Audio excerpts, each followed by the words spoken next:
আপনারা এই গোপালপুরের টাঙ্গাইলের মধ্যে সবচেয়ে বেশি নির্যাতিত হয়েছে, বাস্তবতা এটাই। কিন্তু আপনারাই যদি কোন অনুপ্রবেশকারীদেরকে সাথে নিয়ে ঘুরেন, এর দায় কে নেবেন বলেন?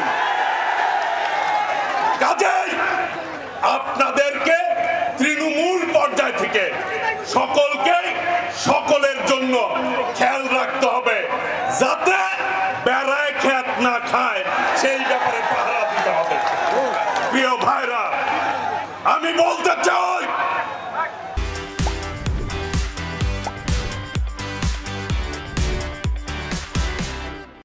আপনাদের অনেক ত্যাগ রয়েছে, সেই ত্যাগ যেন হাইব্রিড এসে সেই ত্যাগকে ধ্বংস না করে দিতে পারে।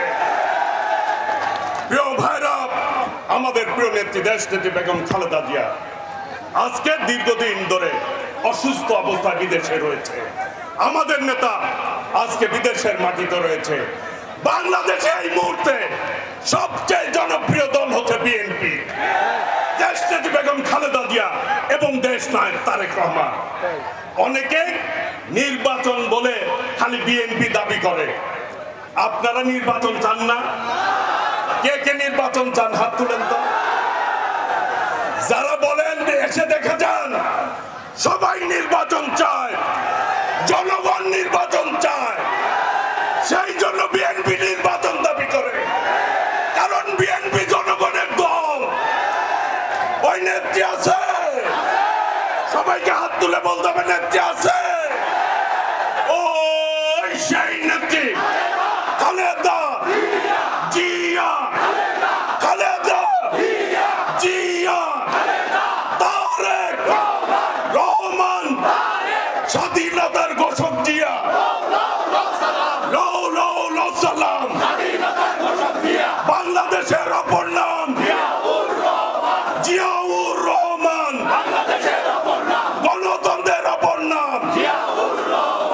ধন্যবাদ প্রিয় ভাইরা।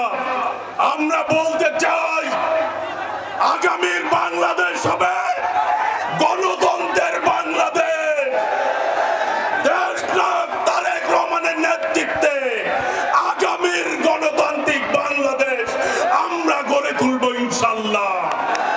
সবাইকে যার যার জায়গা থেকে আগামী দিনে আপনারা অনেক কষ্ট করেছেন, সেই কষ্ট কারো কারণে বৃথা যেতে দিয়েন না। আপনারা দয়া